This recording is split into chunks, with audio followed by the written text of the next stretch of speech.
Assalamualaikum warahmatullahi wabarakatuh. Perkenalkan, nama saya Nadia Rahayu dengan NIM 462520.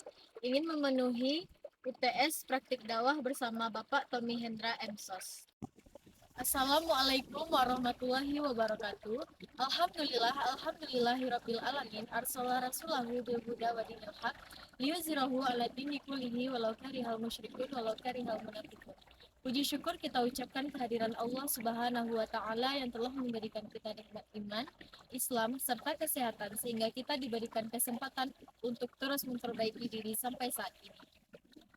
Salawat serta salam kita curahkan kepada baginda Nabi Muhammad SAW, teladan terbaik sepanjang zaman yang membimbing kita menuju jalan yang diridhoi oleh Allah.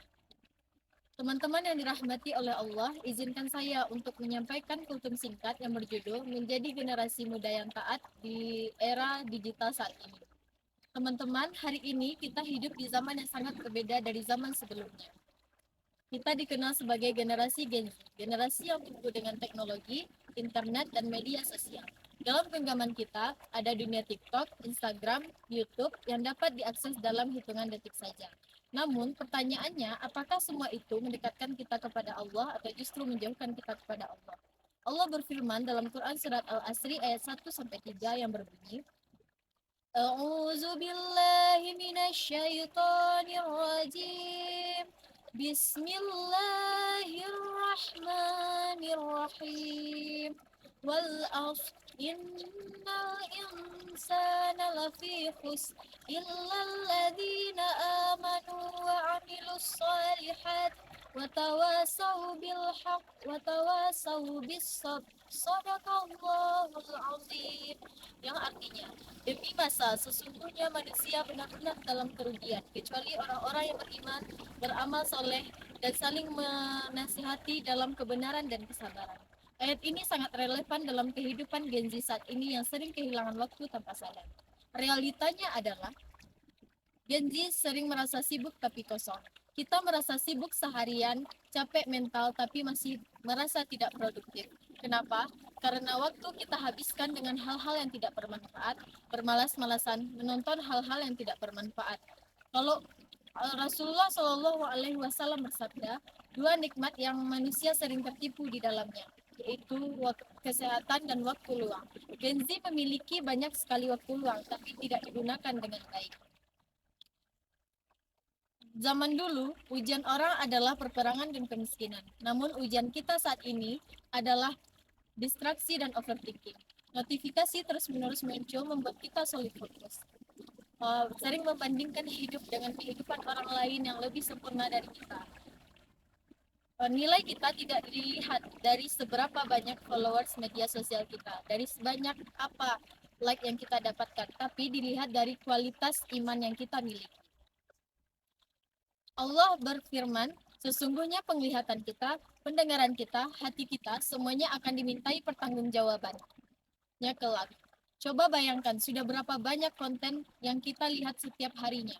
Apakah semua itu mendekatkan kita kepada Allah atau justru menjauhkan kita kepada Allah? Hati kita ini seperti gelas, diisi kebaikan akan jernih, diisi keburukan akan keruh. Mulai sekarang marilah kita menjadi generasi yang berani taat, generasi yang berani berbeda. Karena taat di zaman sekarang menjadi sesuatu hal yang dianggap aneh. Salat tepat waktu dibilang so alim, tidak mengikuti tren negatif dibilang ketinggalan zaman. Rasulullah Shallallahu Alaihi Wasallam bersabda, Islam datang dalam keadaan asing dan akan kembali asing. Maka beruntunglah orang-orang yang asing. Maksudnya lebih baik asing di mata manusia daripada asing di mata Allah. Mulailah dari sekarang untuk memperkuat keimanan kita dengan menjaga sholat kita, memperbaiki sholat kita, karena kunci hidup ini adalah sholat. Sesungguhnya sholat menghindarkan kita dari perbuatan keji dan munkar. Dengan mendekatkan diri kepada Allah, menjauhi perbuatan-perbuatan yang dilarang oleh Allah, rutin membaca Al-Quran, mendengar kajian-kajian. Coba bayangkan, kita bisa menghabiskan waktu kita seharian dengan handphone kita, tapi untuk membaca Al-Quran 5 menit saja terasa berat. Itu tanda bahwa hati kita perlu diperbaiki. Jangan sampai kita aktif di dunia maya, tapi kosong di hadapan Allah. Teman-teman yang dirahmati oleh Allah, menjadi Gen Z adalah takdir kita, tapi menjadi Gen Z yang taat adalah pilihan kita. Jangan jadikan teknologi sebagai pengendali hidup kita, tapi sebagai sarana untuk mendekatkan diri kepada Allah. Semoga kita termasuk orang-orang yang pandai menggunakan waktu, kuat imannya, dan selamat dunia akhirat. Semoga apa yang saya sampaikan dapat bermanfaat dan dapat menjadi pembelajaran serta renungan bagi teman-teman semua, termasuk diri saya sendiri. Saya akhiri. Assalamualaikum warahmatullahi wabarakatuh. Gadget atau gawai pada periode emas perkembangan anak juga menjadi persoalan serius. Masalah kejiwaan ternyata bisa menimpa anak-anak yang bersumber dari pemakaian gawai yang berlebihan. Saya mengumpulkan informasi di mana ada sejumlah daerah di hampir seluruh Indonesia anak mengalami gangguan jiwa karena gawai.